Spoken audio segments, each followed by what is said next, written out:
Thank you. Algorithmic identification, I mean step-by-step identification procedures which can be coded in a computer program. There are three key benefits from algorithmic identification. And these are that first, we can scan numerous charts instantly to find trading opportunities. Second, we can perform objective statistical analysis. And third, we have powerful research means. But there are also two major obstacles. The first one is the pattern variation obstacle, and the second is the scale obstacle. The pattern variation has to do with the fact that there are endless ways for a textbook pattern to manifest itself in a real price chart. And the scale obstacle has to do with the fact that almost all classic technical analysis patterns are scale-free. This means that you can have a tiny head and shoulders or a giant one. So we want flexible algorithms. Here's the outline of my talk. I will first give a brief review of methods used in academic literature. Then I will present two ideas I have used in my articles. And third, I will go through a detailed example of algorithmic pattern identification. Let's see the methods used in academic literature first. There are three major identification methods in academic financial literature. These are the smoothing of price data, the zigzagging, and the matrix template. In the first method, you take a time span, a time window, and you smooth the price data. You can smooth it using either a simple moving average or a more advanced mathematical method. And then you identify local maxima and minima, that is, peaks and troughs. Okay. And then you define the pattern you are interested in via conditions for this local maxima and minima. For example, one condition for this picture here, this is a head and shoulders pattern, and one condition is that the second maximum is higher than the other two. This is just one of the required conditions. And if all the conditions you set are met, then you have the pattern. Then you must repeat the procedure using different time spans because there are various types of head and shoulders. There are many variations and many scales. The second method is actually very similar to the first one. It's the zigzagging. And in this method, you again identify peaks and troughs. And then you again define the pattern via conditions for these peaks and troughs. But this time, you don't smooth the price data. You use a zigzag indicator, which filters noise below a certain percentage threshold. For example, a 5% zigzag discards all price fluctuations below 5%. Okay, and then you must repeat this procedure using different thresholds just to be able to capture many variations of the pattern you are interested in. These two methods are the most common. The third method is a very interesting method indeed. In this one, you use matrix templates. You model the price, the pattern you are interested in using a matrix template. In this picture here, I have a matrix model for the head and shoulders pattern. This is not an actual model. I have not tested myself. This is just for illustration purposes for this presentation, to give you how this method works. So you have a matrix model, and as you can see, there are weights in each cell. and high positive weights means that we want prices in those cells, and negative weights means we don't want prices inside those cells.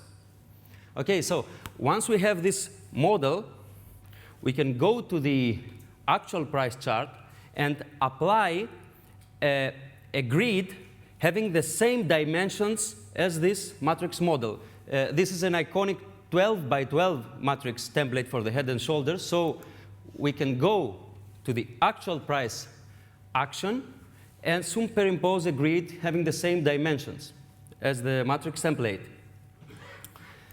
The price action is then converted into matrix form. This is done by putting an X in each cell having price inside it. Okay, so we now have the matrix template of the pattern and the matrix form of the actual price action. And what we can do is we can put the one matrix upon the other and just sum up the weights. So we get a number which shows how close the actual price action is to the ideal pattern. This number is something like a goodness of fit, for example. There are also three methods used in computer science, and these are the perceptually important points method, which is a smart modification of the zigzagging, the symbolic aggregate approximation method, which what this method does is that it converts the price series into a series of symbols of much shorter length. So instead of having, for example, 1,000 price data, you deal with, say, a series of 20 symbols. And then you can do, apply methods from bioinformatics and text data mining to work with this symbolic series, not the price series itself. The last method, the support vector machines method, is very hot nowadays, and it is a sophisticated classification method which works in high-dimensional feature spaces. You try to separate, to classificate the price action according to its features. This uses heavy math, advanced math, linear algebra mostly, and it is not very simple. Now, I have published a couple of articles on algorithmic pattern identification for classic technical analysis patterns in the Technical Analysis of Stocks and Commodities magazine. And I focused on perception of technical analysts in mind, on elimination of variation and scale obstacles, of course, and mostly on implementation in almost any technical analysis software. I wanted my algorithms to be simple as possible. I also focused on execution speed. But to accomplish all these, I had to create different algorithms per case, per pattern. And I have used a couple of interesting ideas I would like to share with you. The first idea is that chart patterns consist of branches. So, for example, a head and shoulders pattern consists of a right shoulder, the head, and the left shoulder. And these branches have some proportional restrictions with respect to one another. For example, you cannot have a tiny left shoulder and a giant right shoulder. So most of the times, if we identify even just one of these branches, we can usually identify the whole pattern.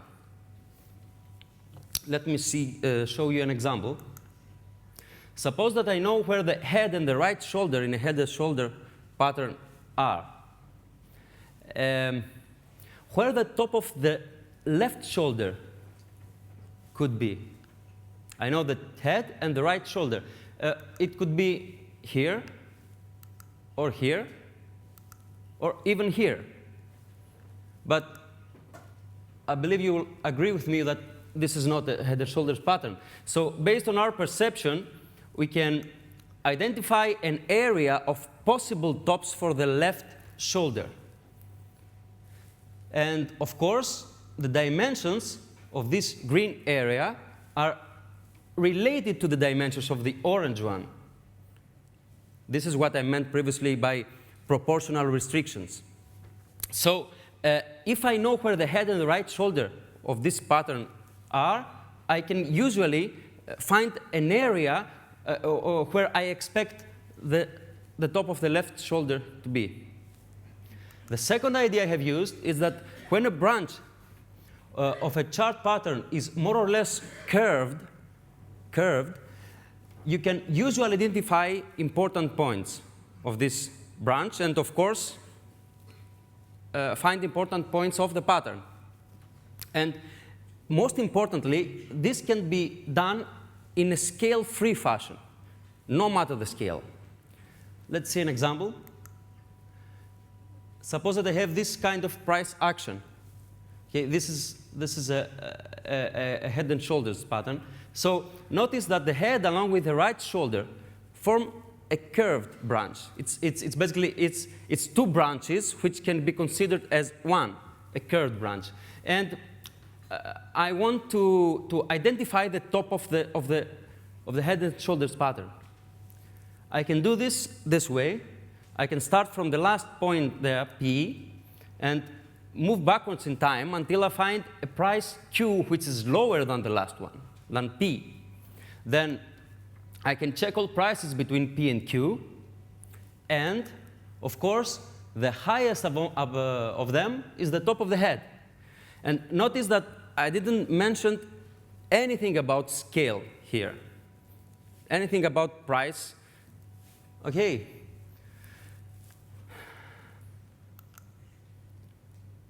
Now let's go through a detailed example. I will present a modification of a simple algorithm I published back in 2006 in the Technical Analysis of Stocks and Commodities magazine. This is a slight modification to include more cases. And this is a simple algorithm, okay? This is a simple example to see how this process can be done. What is the cup pattern? Well, the cup pattern is a generalized rounding bottom. In a rounding bottom, you have price falling, then the price loses steam and consolidates, oscillates for some time, and then it advances again. So you have this rounding shape. But when this rounding shape occurs in no matter the previous trend, okay, then you say that you have a cup pattern. So a cup pattern is something like a generalized rounding bottom, because in these cases you cannot call this a bottom. It is in the context of a bullish market. Okay. So I want to find a way to identify all kinds of rounding shapes like this, all these rounding shapes, because these shapes are generally considered bullish patterns. I'm not talking at all about volume or anything else. I'm talking about just the price behavior. Here's what I can do. I can start at the high of the last bar. Suppose that I have a price action, okay? I start at the high of the last bar, and I move backwards in time until I find a bar which has a higher high than A there. As you can see, I'm using the second idea. Now, I consider the bars below that red line, and I color them red just to emphasize them. So I'm going to work in this region now. Let C be the lowest low of all red bars. And here's what I can do now. I can imprison the red bars behind the 5 times 5 grid of equal rectangular cells using A and C as milestones. So as you can see, the shape is curved. And I was able to find where I should work. Okay, because this cup is a curved shape. Now, I will state the conditions that must be met so that this price action is a cup. I will state 3 conditions. The first one says that there must be no closing price inside the yellow cells. No closing price here. And also, there must be no high price inside these orange cells. This ensures that the top center of the grid is basically blank. So the price is rounding. So this is the first condition. The second condition ensures that this pattern is symmetrically rounded. So the second condition consists of 2 subconditions. If at least one of these subconditions hold, then the second condition is satisfied. The second condition requires that there must be bar lows inside both green boxes. And the second subcondition requires that there must be bar lows inside both blue boxes. The height of these boxes is 2/3 of the height of the cells. Okay, this is the second condition. And the third condition could be eliminated, but I have put it there to ensure that the other 2 conditions work pretty well. Okay, when we work with cups having at least 20 red bars, then the other 2 conditions work very well. So I have 3 conditions. If these 3 conditions are met, all of them, then I can say that I have a cup pattern. I applied this algorithm in the daily charts of all Standard & Poor's 500 stocks from 1982 to 2014. And the algorithm was able to find almost 4,000 distinct cups of various durations. Now, by distinct, I mean that there is no time overlap of more than 70% between any 2 cups in the same chart. I want distinct cups, okay, completely different cups. And as you can see, the scan took less than 20 seconds. As you can see, if we have an easy way to identify chart patterns, we can get a database of thousands of cases in just a few seconds. Here's an example. This is from Apple. These are cups identified by the algorithm. This is another example. And this is a third example.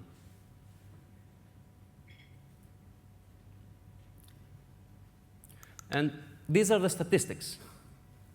This chart here shows the number of cups identified by the algorithm per year from 1982 till 2014. Here it is actually till the spring of 2014. The total number of cups identified was 3,991. The minimum duration was, of course, 20 bars, and the maximum duration was 1,162 bars. So there was a cup which lasted almost 4 years and a half, because these bars are trading days. The median duration was 32 bars. That's about 1 month and a half.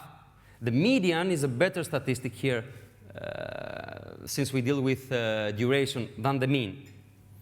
And another important statistic is that 80% of all caps were less than 3 months long.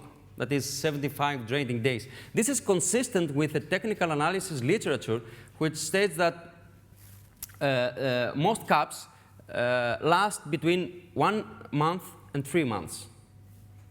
Okay, this is actually very nice, but there's more.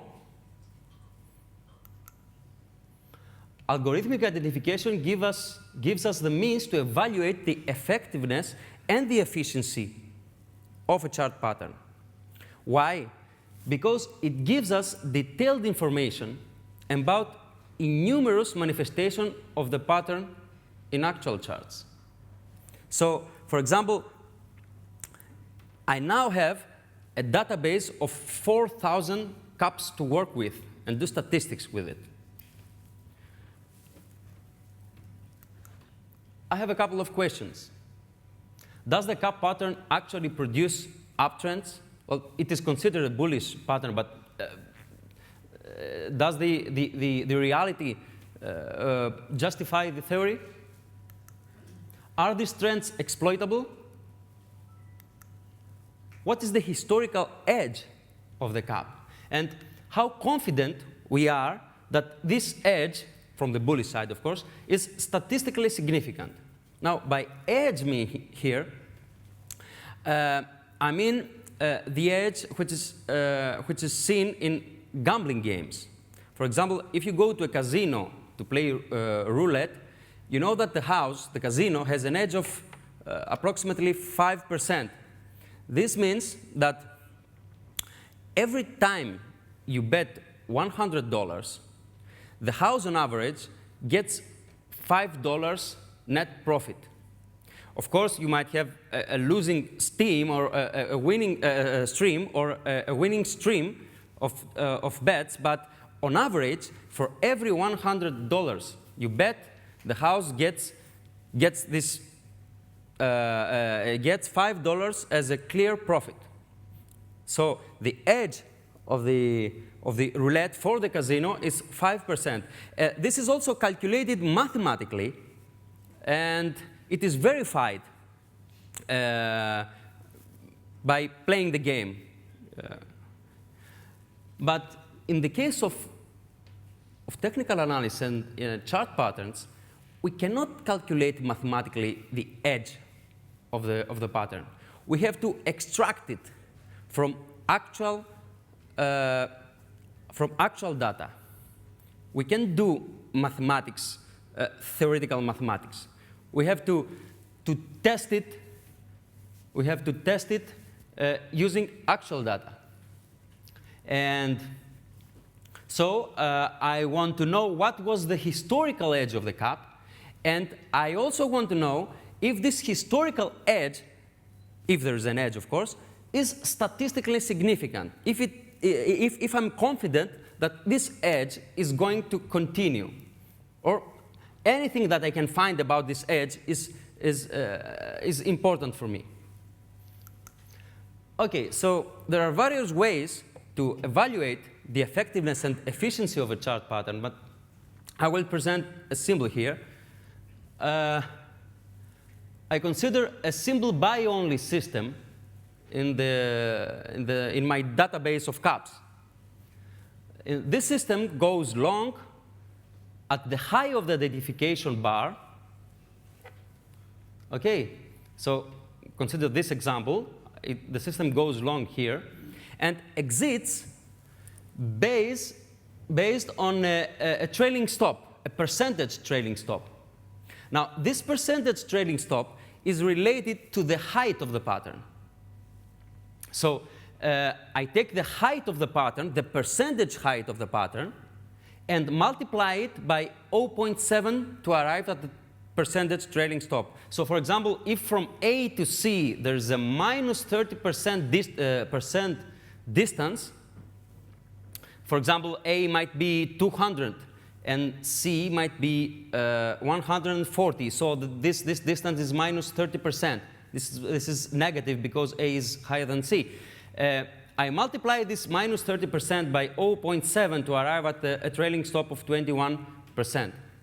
I use a trailing stop because prices, of course, don't go straight up or straight down. So when I say that a cup pattern is a bullish pattern, I expect it to spark uptrends, but uptrends don't go straight up, so they oscillate. So I must allow for retracements. So this trailing stop, what it does, it allows for retracements. And I use this 0.7 factor here to satisfy the Fibonacci ratio lovers who demand that we should allow for at least a 61.8% of retracements. So I think that 0.7 is a really good one. It allows for significant retracements. Now, regarding profit, to calculate profit, I consider what I call a profit factor.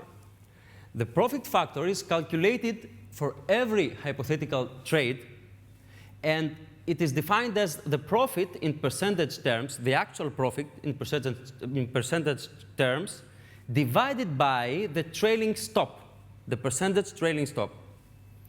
This is something like a reward to risk ratio, and this is something like a normalized profit. Okay, I'm doing this because I want all caps to be treated under equal terms, no matter their dimensions, their height, for example. And so by using a kind of profit which is universally accepted, which is related to the term cap and not to specific caps, I'm able to determine the edge of cap, if there exists an edge, and what this edge is. At least from this system's point of view, at least from this kind of retracement kinds. Now, to understand why I'm doing this, consider this. If you know the weight of a man, can you decide if this man is chubby or not, if this chubby or skinny? Well, I believe you can't, because you must know the height of the man. So to determine if this man is chubby or skinny, you will have to divide its weight by its height. So that is what I'm doing here. I'm working with ratios.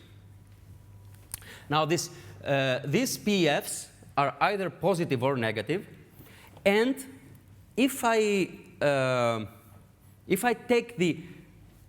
calculate the average profit factor from all the cases,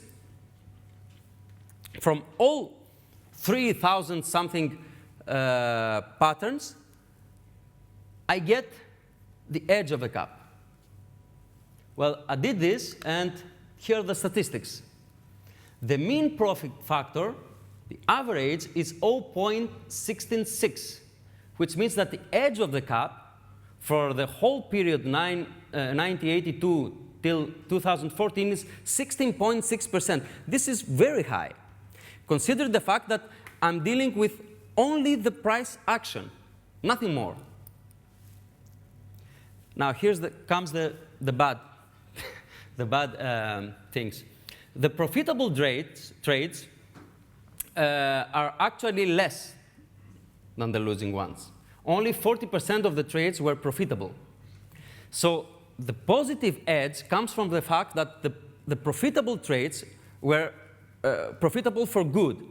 They gave very nice profits, and it was I was able to overcome those small losses from the losing trades. No wonder that the coefficient of variation is really high, which means that the profit factors vary too much in relation to the edge of the system. So you expect too much variation in the system. But again, the edge of the cap is positive and really high. And here's a very important thing. This comes from inferential statistics. And this says that we can be 99% sure that this edge is statistically significant. Since this period covered is a 32 years time span, this is very wide. It includes strong bullish markets, significant bearish markets, and crashes. So it includes many market conditions. So what I get from all this period is meaningful. And so based on inferential statistics, we can see that we can be 99% sure that the edge of the cap pattern is between 9% and 24%. And by the edge of the cap pattern, I mean what has done, what is being done now, and what it will be done. Okay? We are not 100% sure of anything. We don't know if tomorrow all cap patterns fail miserably. But this is highly unlikely. This has less than 1% probability. And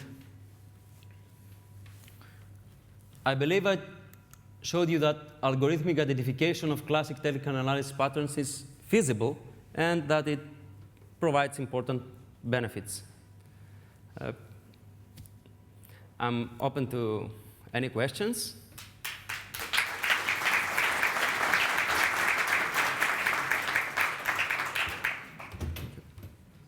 Do we have some questions?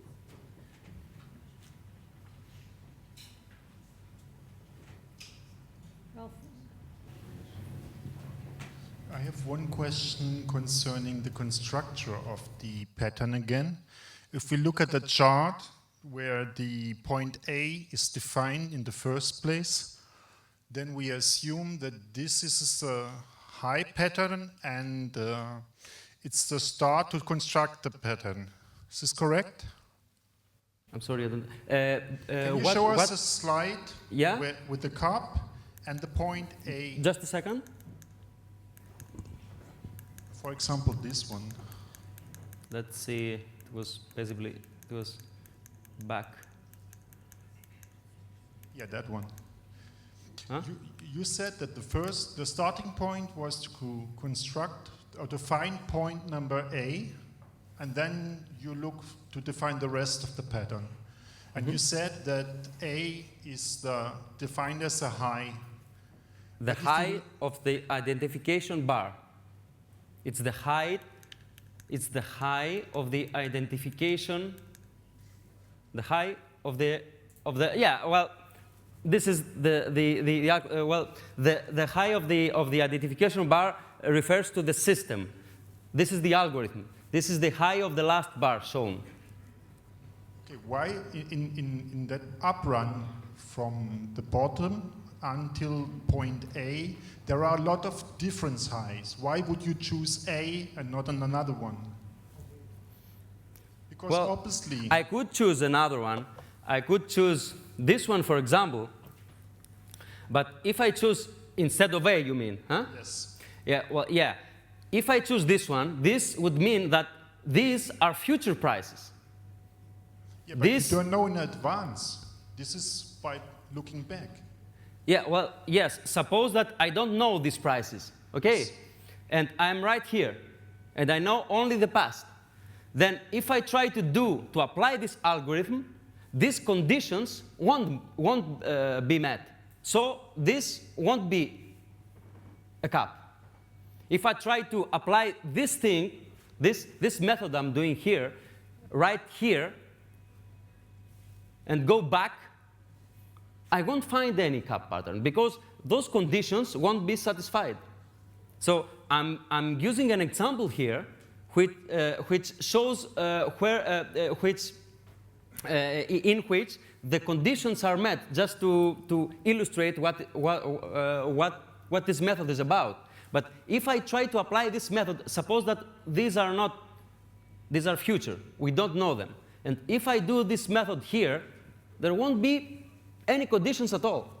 Okay, but if you apply it between the bottom and point A, you have 20 points where you could say this is also A.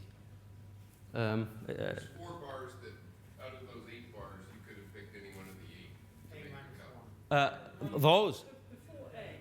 Yes, of course. I could have picked this one, and maybe if I had picked this, if I had picked this one, there maybe at this point there will also be a cup. So yeah, of course, this is a cup again. But does the algorithm set a parameter for where A should be from the base of the cup? No, you apply the algorithm for each bar that comes into light. So that is what I meant previously by saying that I wanted distinct cups, because if I apply the algorithm at this bar, I will probably find a cup, this one. So this is a cup. Now, the next bar comes to light. Here comes the next day. Here, I also get a cup. The algorithm will say that, yes, at this day, for example, you have a cup. Then here comes the next day. At this day, yes, you also have a cup, this one. You apply the algorithm day by day. So what decides where...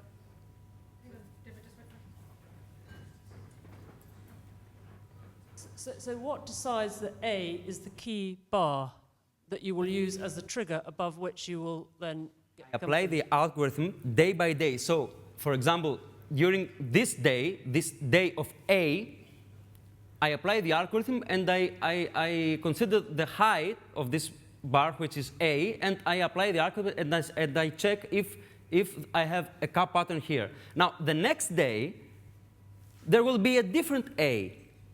The high of the next day's bar. But as a trading signal, why is A significant rather than A minus 1, the previous day? Oh! What we're saying, I think if I understand correctly, and I may not, is that if the next day's trading closes above A, that will trigger a buy signal, and that from that. You're talking about the system now, not about the algorithm. Yes, I'm talking about the system, and we're just wondering at what stage in the system does it define the cup of having been completed? I understand completely that the cup was completed 4 bars previously. Yeah. But what defines in the system that A is the significant bar having completed the cup? There is no significant bar because as soon as the first cup is identified, I calculate the profit. I suppose that I get into the market. Okay, and if you recall, during the talk, I said that I wanted distinct cups. I wanted cups which do not fall one upon the other for more than 70%. So, for example, in my database, this cup, A minus 1, and this cup, A, are considered the same because they are very much alike. They're pretty close to each other. So, as soon as I have a cup, I calculate its profit for any cup. Yes? Excuse me, maybe according to your matrix construction, there's a certain percentage or distance between the bottom and point A? Yeah? Excuse me? Is this the answer to the questions, maybe? According to your matrix construction, maybe there's a certain distance or percentage between the bottom and point A?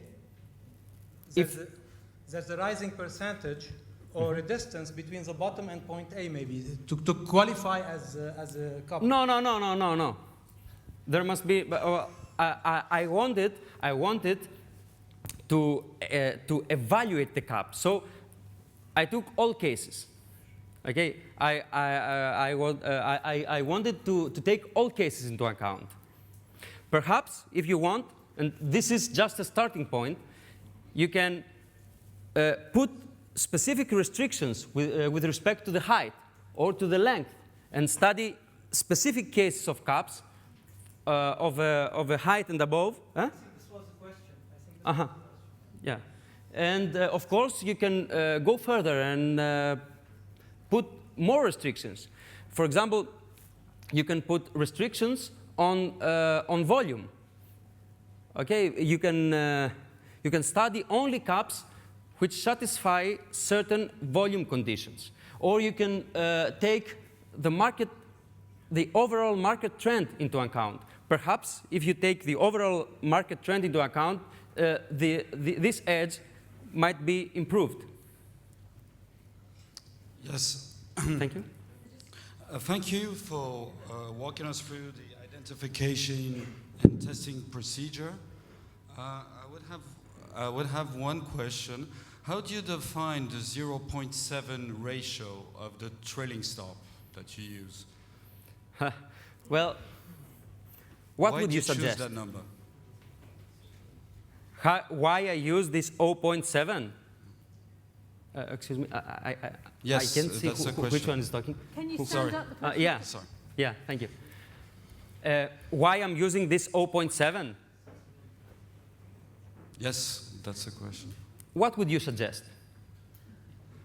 I don't know. I mean, Okay. you could use 0.5 or 0.8. Yeah, that's a good so- point. You can do a separate study using this kind of number. And you will study whether this pattern is bullish or not based on a certain retracement restrictions according to what you believe is a bullish trend. This 0.7 is perhaps my way of defining a bullish trend, because a bullish trend goes like this. So perhaps I am more relaxed with bullish trends. Perhaps you want more strong bullish trends. And so this 0.7 defines my way of allowing retracements in a bullish market. Okay. But Does this answer your question? Well, setting a trailing stop could have quite a sensitive effect on the results, on the outcoming results. Could you be more specific? Can you? What I'm trying to understand is that the 0.7, is that a theoretical concept, or is that a concept that you've tested at 0.5, 0.6, 0.7, 0.8, and in the end, 0.7 works the best? Well, that's the title of a separate study. I just saw the general method here. I just saw here how I evaluate the caps. Well, that's the title of a separate study, which will find what kind of retracements should we allow if we want to trade this pattern profitably and efficiently. Thank you very much. Don't go too far. Yeah. Dr. Siligardos, that was a very interesting talk. Yes? I've got a question. You said that you get returns of 16.6% and you have a 21% trading stop, and you're right 39% of the time. So obviously when you let your winners run, you make quite a lot of money on the winners that you do have. Do you have profit targets in your system, or how do you take profit? No, I don't have profit targets because I want to include all potential of the cap patterns. I'm not using this system as a typical trading system. I'm using this system as an evaluation method for the cap pattern. So I don't use targets because I want to uncover the full potential of the cup pattern. How do you know the full potential? I know the full potential because I allowed it to go as high as it wants, okay? And I must decide at some point when the bullish trend is ended. Well, so that's my question. At what point do you say that this is it now, this trade is over? The trailing stop tells me it's just that. the stop that takes you out? Yeah. Okay, sorry, thank you. And I also took into account in this trailing stop, because if you do many system tests, you will notice that gaps below this trailing stop are tremendous, and they can alter the results dramatically. So I also took into account gaps below this trailing stop. So when, for example, the price gaps down from the trailing stop, I used as the opening price as the exit price, not the trailing stop price. So these results are kind of important, not lousy. Question at the back there. Yeah, hi George, great presentation. Thank you. How about other patterns besides the cap? I wish I would have 2 days to talk about the head and shoulders pattern. This was a simple pattern, and I could do this in approximately 20 minutes.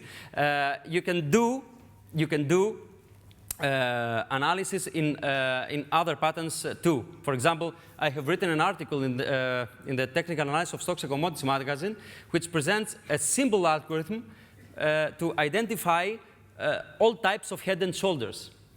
Okay, but that would require me to. Have you found any pattern with a high probability? Because I mean, 40%. To tell you the truth, I think that actually you showed us that the cap doesn't work. That's what I get from your presentation, which was very interesting, because it's the first time that we could validate all these patterns that we read from the textbooks, whether they are profitable or not. Mm-hmm. Are there any other ones that we have found that have a higher probability? No, this is something I'm going to do in the future. I haven't gone that far to have so many tests. How about the head and shoulders that you told? Well, that you have searched this it? is in my thought. I'm going to do this in the near future. Thank you. We'll take the last question there. Hi. I think an issue here, I guess people are seeing maybe how late the entry is, and then that there's a lot of money being given back with the 70% stop loss. Obviously, that's to identify as many patterns as possible. If you were going to approach this to try and refine it or optimize it by maybe tightening stops or looking at different methods, I mean, what would be your view on optimization, I guess, as an approach, and what would be the next steps you'd take to try and improve the performance, maybe reduce the trades and increase the profit factor? Well, I'm generally positive on optimization. I'm not negative on optimization, but I'm not very positive on over-optimization.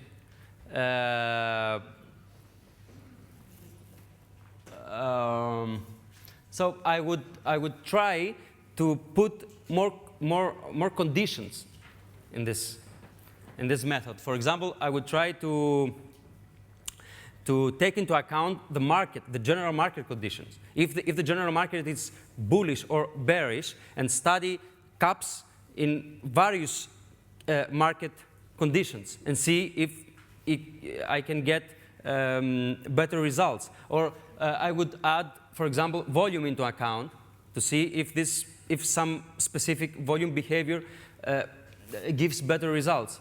But and yeah, I would play a little with the retracements and the trailing stop, but I wouldn't optimize too much the trailing stops. For example, I wouldn't try to find 61.543% as trailing stop. This is over-optimization.